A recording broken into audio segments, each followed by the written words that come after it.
Here's an uncomfortable truth a lot of us know but don't admit. Many of us men got into fitness to grow big muscles thinking that it would attract the girls. But if you've ever been at the club, and yeah, there's a big jack guy over here, but then over here, there's a guy that can just dance and he can just move. Where do all the girls look? Where do all the girls go? They go to the guy that can dance. Why is that? Because subliminally, on a subtle internal level, they think this guy's going to be good in bed. It's the truth. How to start a movement practice in 2023. Let's start off by defining what is a movement practice. I define a movement practice as the umbrella underneath which all of the different training disciplines that I think are worth your time sit. My goal with this video is threefold. Firstly, I want to share to you what I think are the key elements that should be in a movement practice. Secondly, I want to introduce you to 5 of my favorite movement teachers. And thirdly, I want to give to you a sample movement program to help you get started with your movement practice in 2023. If you're new here and you're wondering why the hell should I listen to this guy, then I will share with you my story very quickly. My name's Aaron and I've been practicing movement very seriously on a weekly basis for the last 6 years, and for the last 2 years, I've been teaching movement. I got into it because I was going through a very hard time in my life. A little over 6 years ago, I went through a divorce and I was an alcoholic. I was depressed. I hated my job as a lawyer, and losing full-time living privileges with my children just about broke my heart, and I found myself in a very, very dark place. So movement was something that I could get into, improve my health, and it really was the pathway out of that dark place for me. So now I'm very passionate about sharing it because I really think, although we have the mental stuff, the spiritual stuff, the body is such a great place to start.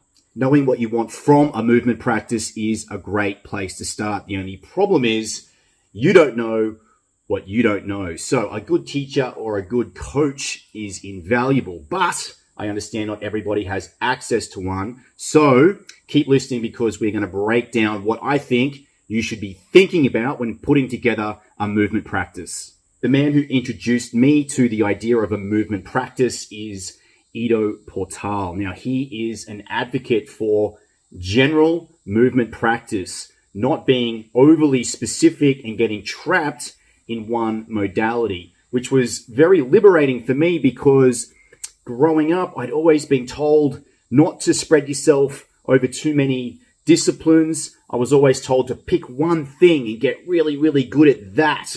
But he goes against that and he thinks, yes, get good at things, but be a jack of all trades so you create balance and harmony within the body.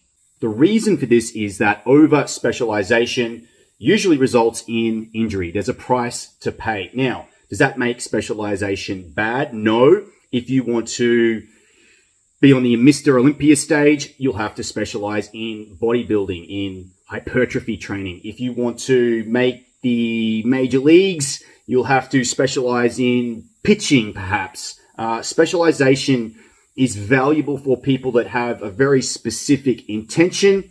However, for the generalist, the recreational weekend warrior, or just somebody who wants to be well-balanced, lean, strong, flexible, and have attributes across the board, that means you can still be fit and active and healthy when you have grandchildren, then the generalist approach is a wise one to consider. Let's start off with strength because I think that's probably the most obvious quality when it comes to thinking about fitness, especially for men. The only problem is pop culture and the media has warped our minds into thinking that we should all look like The Rock or Chris Hemsworth in Thor to be considered fit or to consider ourselves in shape. This couldn't be further from the truth. And I also want to introduce you to the idea of what is strength? And if you're only strong in certain ranges, but not others, are you actually in fact strong? And do you even need those gigantic muscles? Are they practical and can they be attained and maintained naturally? And do they actually make you feel good in the first place? To give you an example, at one point in time, I wanted to do the bodybuilder thing and just bulk up because I thought that's what got the girls, to be honest. And I started putting on mass and size, and I actually lost a lot of the quality of my movement. I found going upstairs harder. I was out of breath more because I was heavier than my frame enjoyed. So I was getting joint pain. It wasn't comfortable. And the other problem was I was very strong in certain linear planes. So I had a really strong back squat, for example, where my legs didn't go down past parallel.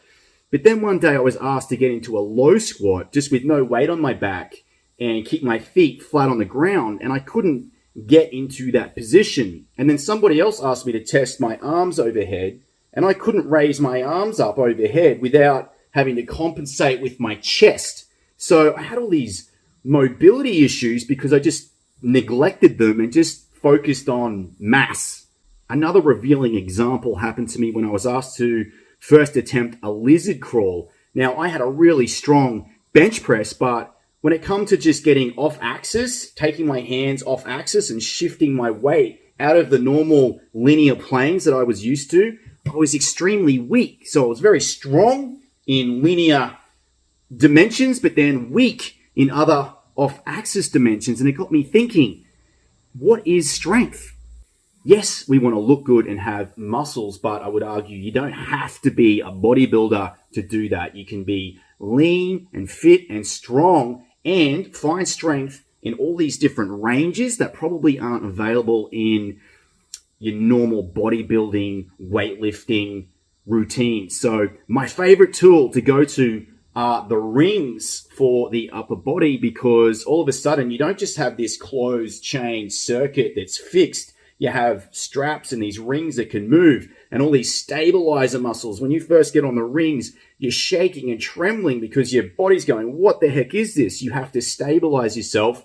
And then all of a sudden you get strength in all these unusual and unorthodox positions. But for me, the coolest part about the rings is they're really fun. And I think, you know, barbells and dumbbells are a great place to start, and the Anytime Fitness machines, the Globo Gym stuff, it's always a great place to start. Any fitness is good. I'm an advocate for any form of training, but eventually I think it can get a little boring just doing the same sort of exercises over and over with the dumbbells or the barbells or the machines, because the skill component to that is quite low. When you start getting on the rings and you start introducing muscle ups and rolls and levers and all this sort of stuff, it gets complex, and there's an infinite depth of skill level you can go while at the same time you're getting stronger. It also works the same with gymnastics, floor stuff like planche and pressing and Superman push-ups. All this stuff can develop freakish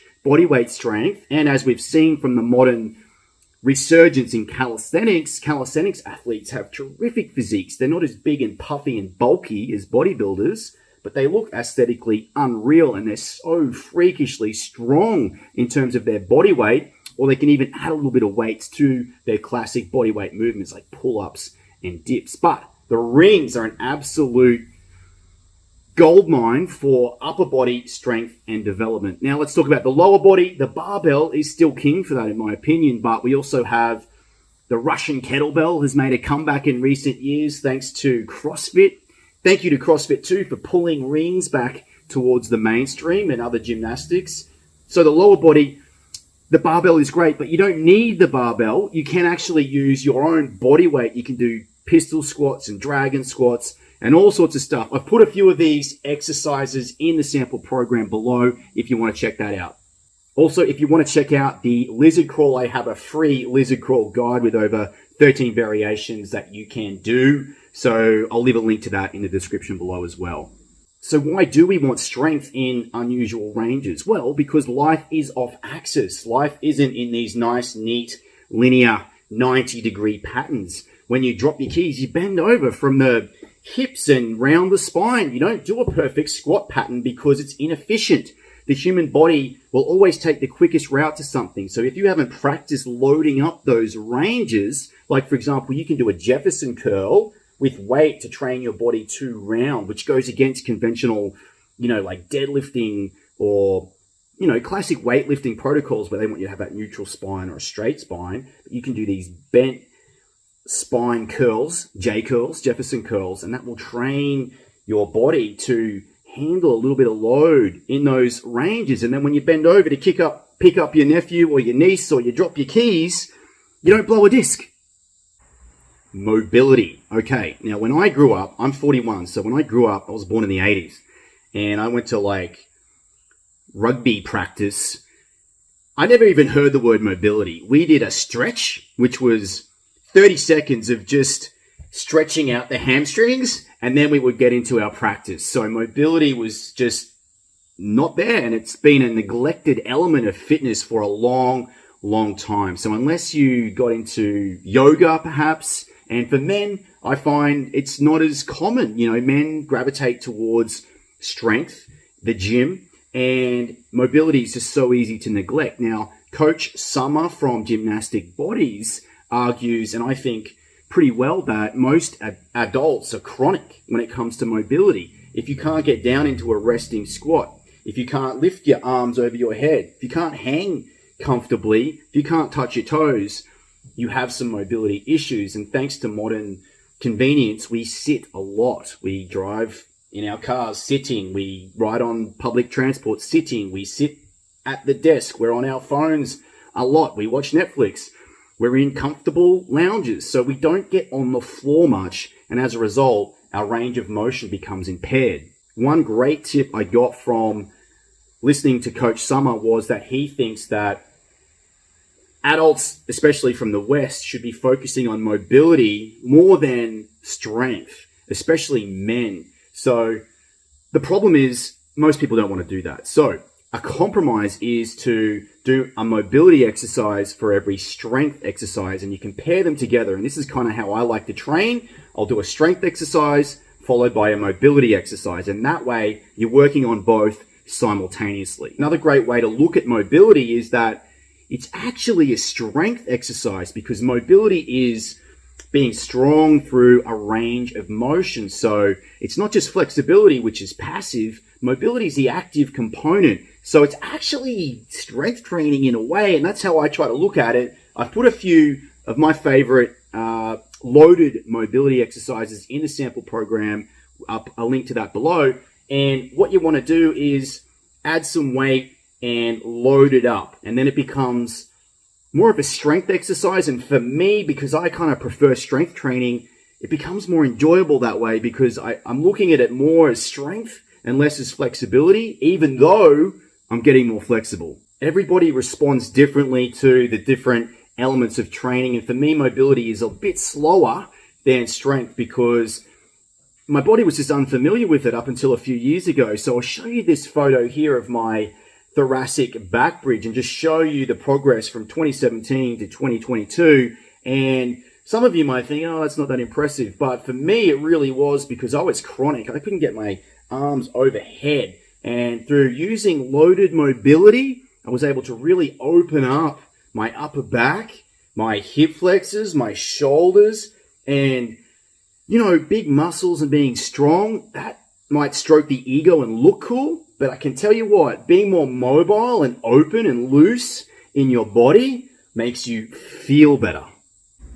Fluidity. Now, this is a quality that you might not have even heard about before. And why would that be important, or who would even care about that in a movement practice? Well, when I first saw Ido Portal practicing Florio, and I'll leave a link to one of his videos below, where it's a solo one-man capoeira display of bodyweight gymnastic contortion style flow and control. Some of it looked like animal patterns.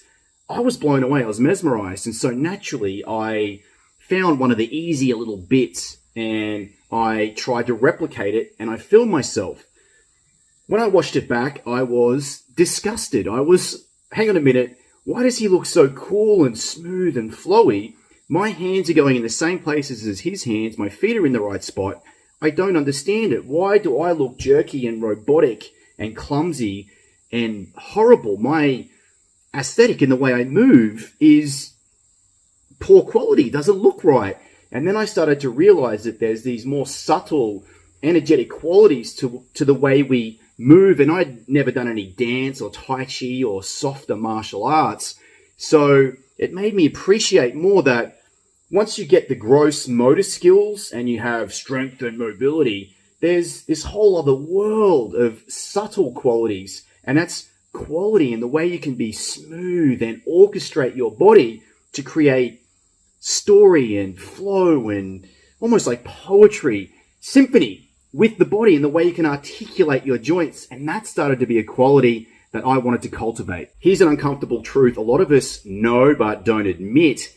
Many of us men got into fitness to grow big muscles thinking that it would attract the girls. But if you've ever been at the club, and yeah, there's a big jack guy over here, but then over here, there's a guy that can just dance and he can just move. Where do all the girls look? Where do all the girls go?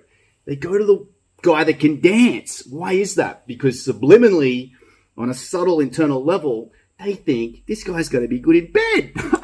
It's the truth. So there are ways you can cultivate this quality. And if it is a motivator for you, now my breeding days are done. I've got 2 kids already, no more. But it's something that motivates guys to get into fitness, isn't it? But I think we overlook fluidity. Now, one way you can cultivate this, and I want to tell you, you can have it all. You can have muscles, be flexible and mobile, and have these internal properties, this flow as well. And one discipline that can help you with the flow is locomotion. Locomotion is a style of movement where we use animal crawling patterns, rolling, inversions, hand balancing, gymnastics, capoeira, martial arts stuff. And it's all combined, just body weight on the floor, moving around, combining skills into really cool sequences and soft acrobatic flows. So I love this stuff so much because it's an expression, it's a little bit more artistic of your strength, of your mobility, of the way you can organize and sequentially arrange your body in space. I love it so much that I built a course on it. And if you want to check that out in more depth, I've got loads of videos on that too on this channel. But if you want to check out my course, it's called Locomotion Flow 2.0. I will leave a link to that in the description below. Balance. The best tool, I think, to cultivate balance is the handstand because it has infinite depth and it also has some Taoist philosophical qualities to being in the middle. Now, when this was first explained to me, it really attracted me and pulled me into the world of hand balancing because when you do a straight line handstand and you find the middle, it's effortless. It's a resting position, just like when you're on 2 feet and you find that middle position and you don't have to force anything, you rest through balance. And so this concept just was beautiful for me because I think it's a bit like life. In Taoism, they call it the way, the middle, the flow. And it's when you're in flow with life and it's not, you don't have to fight and force and control everything. You're just in the middle. The cool thing about handstands are they are stupidly frustrating, take a really long time to learn, but that's also what makes them awesome because it's a long-term project. No one can just kick up and do it first go. You have to invest time and energy into finding the middle, into finding the way. Now, there's also all these amazing side benefits, like they do make you stronger and they do improve your mobility. And then there's no limit to where you can take your handstands because from straight, then there's all the other shapes. You have tucks and straddles. And then from there, you can learn presses and then stallers. And then you can go down the one-arm handstand route. So there's literally no limit or no end to this particular discipline that I think deserves a place in your movement practice. Speed, power, and explosiveness. Now, you can cultivate these qualities just through plyometrics, jumping, hopping, jumping up on boxes, jumping down. But for me, that gets boring pretty quickly. So I discovered acrobatics, and you don't need to be in the circus to get started with this. You can use softer, safer acrobatic movements. For example, you could do the monkey kick or the chapéu de coro. In Portuguese, it comes from capoeira. There's also, that will lead you into the monkey flip, which is a soft acrobatic flip that most adults can ease their way into. And then this is actually a pathway up to more advanced, well, we say advanced as adults learning this stuff as adults, but to a gymnast, it would be a beginner, the back tuck or the back flip. So to them, that's like a basic, but to us, it's a dream. And I did my first back flip at 35. In fact, I started all this stuff at 35 years old. I'm 41 now. I can do standing back tucks on the lawn and show off. To my kids are embarrassed by it. Actually, I thought they would think I am cooler than I thought I'd be cool, but they think I'm an embarrassment. But anyway, I can do backflips at their parties. So what I love about the acrobatics is it requires jumping. It requires explosive acceleration. And I think this is a quality that if you're just doing your standard bodybuilding stuff, you tend to miss because you're not required to be plyometric or explosive. So having some sort of flip, and there's a lot of like really safe ones where you don't actually have to go upside down or go over backwards. You can do butterfly kicks and all this sort of thing.